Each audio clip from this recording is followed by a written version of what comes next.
लेकिन जो एक बिलीव डेवलप होना चाहिए, जो लोगों का एक भरोसा कायम होना चाहिए, वो तेजस्वी यादव के ऊपर नहीं। तेजस्वी यादव से ज्यादा तेज प्रताप यादव हमेशा वायरल रहते हैं, क्योंकि जिस 25 विधायकों के साथ सिमटी आरजेडी क्या अब पूरी तरह से बिखरने वाली है? क्या आरजेडी में विधायकों का मोह भंग हो चुका है? क्या आरजेडी पर अब विधायक विश्वास नहीं कर पा रहे हैं? क्या इसकी सबसे बड़ी वजह तेजस्वी यादव है? एक अंदरूनी कलह परिवार और पार्टी के अंदर अक्सर नजर आती है। जयचंदो का जिक्र किया जाता है, लेकिन इसके बावजूद तेजस्वी यादव कोई बड़ा कदम नहीं उठाते कि पार्टी को बचा लिया जाए। अब ऐसे में बीजेपी के वरिष्ठ नेता मृत्युंजय तिवारी एक बड़ा ऐलान करते हैं। ऐलान किया जाता है कि जल्द आरजेडी के लगभग 10 से 15 विधायक आरजेडी को छोड़ने वाले हैं। किस दल में शामिल होंगे इस बात का जिक्र तो नहीं किया गया, लेकिन उनके बयानों के आधार पर तो यही नजर आ रहा है कि आरजेडी छोड़कर बीजेपी में आने का प्लान बना रहे हैं। क्या मृत्युंजय तिवारी के बाद अब विधायकों की बारी है? और अगर ऐसा होता है तो तेजस्वी यादव का क्या कदम होगा? क्या आरजेडी पूरी तरह से बिहार में नष्ट हो जाएगी या तेजस्वी यादव कोई बड़ा कदम उठाते हुए दिखाई देंगे? तमाम सवाल इससे जुड़ जाते हैं। सिर्फ और सिर्फ एक बयान के आधार पर तमाम सवालों पर चर्चा करेंगे, जवाब खंगालने की कोशिश करेंगे। वरिष्ठ सहयोगी अमन जी हमारे साथ मौजूद हैं। सर, मृत्युंजय तिवारी का ये कहना कि लगभग अधिकतम विधायक आरजेडी के जो अब आरजेडी को छोड़ सकते हैं, उनकी नाराजगी है, असंतोष पार्टी के अंदर देखा जा रहा है। ये ऐलान करना ये बताता है कि जब आपने पार्टी छोड़ी थी तो आपने खुलकर ये कहा था कि यहाँ पर कुछ ऐसे लोग हैं जो पार्टी को खा रहे हैं, दीमक आप बताते हुए नजर आए थे। क्या वाकई अब ये भी विधायक ऐसा कदम उठाते हैं तो क्या आरजेडी बिखरती हुई दिखाई दे रही है? देखिए, बिल्कुल। और जिस तरीके से चुनाव बीते हैं, विधानसभा की बात करें तो जिस मकसद के साथ में आरजेडी तमाम तरह के दावे कर रही थी, सत्ता में आने की लगातार बातें कर रही थी, तेजस्वी यादव प्रचार प्रसार कर रहे थे, लेकिन जब चुनाव का परिणाम सामने आता तो पता चलता है कि आरजेडी को महज 25 सीटें मिल पाई और बहुत बुरी तरीके से यहाँ पर उनकी हार होती हुई दिखाई पड़ी। और उसके बाद भी ऐसा लगा कि पार्टी ने इससे कोई सबक नहीं लिया, क्योंकि आपने देखा कि उसके बाद भी ऐसा लगा कई दफा कि पार्टी के अंदर जो एक मजबूती होनी चाहिए, जो तेजस्वी यादव का प्रभाव होना चाहिए, वो कहीं भी दिखाई नहीं पड़ा। अब जब बांकीपुर में उपचुनाव हुआ तो खुद उनके घर के जो सदस्य हैं,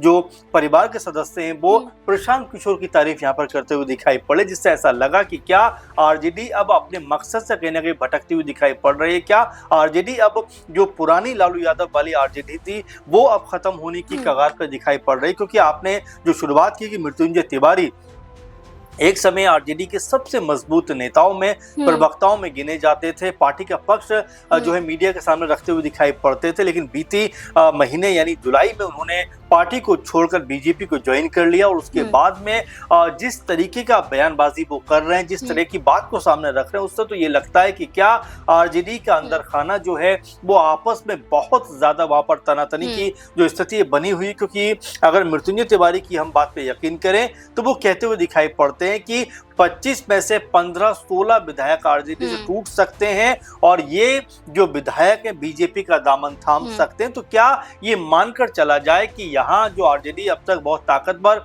दिखाई पड़ती थी, अचानक से न सिर्फ कमजोर बल्कि अपने मकसद से भी भटकती हुई दिखाई पड़ती है? अच्छा, इसके पीछे का कारण क्या हो सकता है? जब हमने ये देखा था कि जब नीतीश कुमार ने समर्थन वापस ले लिया था आरजेडी से, तो हमने विधानसभा के अंदर क्रॉस वोटिंग देखी थी। लगभग 3 से 4 विधायक जेडीयू के पक्ष में नजर आए थे। और अब ये सवाल उठ रहे हैं कि इस उपचुनाव में, बांकीपुर उपचुनाव में भी तेजस्वी यादव की भागीदारी इतनी नहीं देखी गई थी। तो कारण क्या हो सकता है कि आरजेडी धीरे धीरे कमजोर हो रही है और तेजस्वी यादव कोई कदम नहीं उठा रहे हैं? देखिए, 2-3 बातें। एक बात तो ये पता चलती है कि जो एक लीडरशिप होती, लालू यादव एक मजबूत छवि के नेता थे और जिस तरह से पार्टी के ऊपर उन्होंने कमान रखी, लेकिन जब से तेजस्वी यादव जो मुख्य चेहरा बने उसके बाद में ऐसा लगता है कि आरजेडी के अंदर वो ताकत, वो दम वैसा दिखाई नहीं पड़ता। हालांकि तेजस्वी यादव बहुत ज्यादा बयानबाजी करते हुए नजर आते हैं, प्रचार प्रसार करते हुए दिखाई पड़ते हैं, लेकिन जो एक बिलीव डेवलप होना चाहिए, जो लोगों का एक भरोसा कायम होना चाहिए वो तेजस्वी यादव के ऊपर नहीं हो पा रहा है। अब ऐसे में जब पार्टी लगातार तितर बितर हो रही, क्योंकि ऋतु जायसवाल हो या फिर मृत्युंजय तिवारी जैसे मजबूत छवि के नेता अगर पार्टी का साथ छोड़ते हैं तो आप ये मानिए कि 20 साल तक अगर कोई किसी पार्टी में रहा हो और अचानक से पार्टी छोड़कर दूसरे दल में जाने का फैसला किया हो तो ऐसे में उसको मनाया जाना चाहिए, बातचीत होनी चाहिए, कम्युनिकेशन होना चाहिए। लेकिन बातचीत किससे हो, क्योंकि तेजस्वी यादव उस समय बाहर थे और कोई भी बातचीत नहीं हो पाई। यहाँ तक कि विधानसभा में भी वो ना के बराबर दिखाई पड़े, चुनाव प्रचार में वो ना के बराबर नजर आए। तो ऐसे में ये तमाम ऐसी कमजोरियां हैं जो पार्टी को ताकतवर नहीं बना सकती। पार्टी के लिए अब ये तय करना जरूरी हो जाता है कि पार्टी किस तरह से चलनी चाहिए, क्योंकि अगर इसी तरह ढुलमुल रवैया रहा तो आप ये मानकर चलिए कि आने वाले दिनों में आरजेडी की स्थिति और खराब हो सकती है। और जैसा मृत्युंजय तिवारी कहते हैं कि 15-16 विधायक जो हैं वो पार्टी से बगावत कर सकते हैं। ऐसा होता है तो पार्टी की स्थिति क्या होगी ये सोचकर भी मुझे लगता है बिहार में और खासकर आरजेडी में खलबली जरूर मच रही होगी। अब या ये जो बयानबाजी हुई इसके बाद क्या कोई बड़ा कदम तेजस्वी यादव उठाते हुए दिखाई पड़ेंगे? क्या पार्टी बचाने के लिए तेज प्रताप यादव भी अपने भाई के साथ कांधे से कांधा मिलाकर चलेंगे? क्योंकि वो भी बारंबार ये बात कहते रहे हैं कि तेजस्वी यादव जो है वो ऐसे लोगों से घिरे हुए हैं, जयचंदू से घिरे हुए हैं जो उनको सही राह दिखाई नहीं दे रही है। इसी वजह से आरजेडी अब लगातार कमजोर दिखाई पड़ती है। अब ऐसे में अगर ये तमाम चेहरे, चाहे तेज प्रताप यादव की बात करें, चाहे रोहिणी आचार्य की बात करें, जो अलग थलग दिखाई पड़ते हैं, अगर एकजुट होकर आते हैं तो जो रोहिणी आचार्य ने कहा भी था कि लालू वादी सोच के लोग चाहिए, अगर ऐसे लोगों की वापसी होती तो आरजेडी मजबूत होगी। वरना तेजस्वी यादव को लेकर बिल्कुल ये देखा जा रहा है कि जो भरोसा कायम होना चाहिए वो भरोसा कायम नहीं हो पा रहा है। मृत्युंजय तिवारी से पहले बीजेपी नेता राम कृपाल यादव ने भी ये कहा था एक वक्त पर कि सभी के सभी यानी कि 25 विधायक बीजेपी के तरफ आने वाले हैं, और अब यही बात दोहराते हुए मृत्युंजय तिवारी भी नजर आ रहे हैं। लेकिन यहाँ 15 से 16 विधायकों का जिक्र किया जाता है। लेकिन सर सवाल ये भी उठता है आरजेडी के ऊपर कि सिर्फ विश्वास तेजस्वी यादव पर ही लालू प्रसाद यादव ने क्यों जताया? उनसे पहले मीसा भारती की बात करें, वो मजबूत चेहरा नजर आती हैं, 2 बार सांसद देखी गई हैं, पिछला चुनाव वो जीतती हैं। और इसके अलावा रोहिणी आचार्य की बात करें, मजबूत चेहरा है। जैसा आपने कहा तेज प्रताप यादव, वो तो बड़े बेटे हैं उनके, उनको आगे करना चाहिए था, लेकिन तेजस्वी यादव को आगे किया जाता है। क्या यहाँ पर यही दिखाने की कोशिश की जा रही है कि जो लालू प्रसाद यादव की जिम्मेदारियों को संभालेंगे वो सिर्फ उनके एक ही बेटे हैं तेजस्वी यादव? बिल्कुल नाज़मीन, इसको लेकर पहले भी कई बार जो है विवाद हो भी चुका है, क्योंकि जब तेजस्वी यादव को उप मुख्यमंत्री बनाया गया, तेज प्रताप यादव स्वास्थ्य मंत्री बने, तब भी ये बात कही गई कि भाई बड़े बेटे तेज प्रताप यादव हैं, और लोग ये कहते हुए दिखाई पड़ते हैं कि उनके अंदर लालू यादव वाली छवि नजर भी आती है। तो ऐसे में अगर वो आगे बढ़ते या उनको एक मुख्य चेहरा बनाया जाता तो हो सकता है कि लोग खींचते हुए दिखाई पड़ते, क्योंकि देखिए बोली बहुत ज्यादा प्रभाव डालती है, और जब आप उस तरह की बोली का इस्तेमाल करते हैं, और आज भी आप देखेंगे सोशल मीडिया पर तेजस्वी यादव से ज्यादा तेज प्रताप यादव हमेशा वायरल रहते हैं, क्योंकि जिस अंदाज में बात वो करते हैं, जिस लहजे में वो बात करते हैं, वो एक आम बिहार का जो निवासी है, आम बिहार का जो रहने वाला है, उसको बड़ी जल्दी कम्युनिकेट करते हैं। ऐसे में अगर उनको मुख्य चेहरा बनाया जाता तो हो सकता है कि आरजेडी एक मजबूत प्रभाव दिखाती हुई नजर आती। लेकिन जब से तेजस्वी यादव मुख्य चेहरा बने हैं, ऐसा लगता नहीं कि पार्टी के अंदर कोई बड़े लेवल की ग्रोथ दिखाई पड़ती है, क्योंकि लोकसभा चुनाव भी हमने देखा कोई बहुत बड़ा प्रदर्शन नहीं हुआ, कोई बहुत बड़ी जीत नहीं मिली, इक्का दुक्का सीटें दिखाई पड़ी। आपने विधानसभा चुनाव में 25 में देखा कि उसमें भी बड़े बड़े दावे किए गए, सत्ता में आने की बातें कही गई, लेकिन महज 25 सीटों पर सिमट के रह गए। तो ये बताता है कि जो प्रभाव नजर आना चाहिए तेजस्वी यादव का वो दिखाई नहीं पड़ता। ऐसे में तेज प्रताप यादव क्या अपने भाई को साथ देने के लिए आएंगे? क्योंकि एक समय वो ये तो कहा करते थे कि मैं सारथी बनकर, कृष्ण बनकर अपने भाई के जो रथ को हाँकूंगा, यानी उसके जो पार्टी है उसको लेकर चलूंगा, और अपने भाई को जो है मुख्य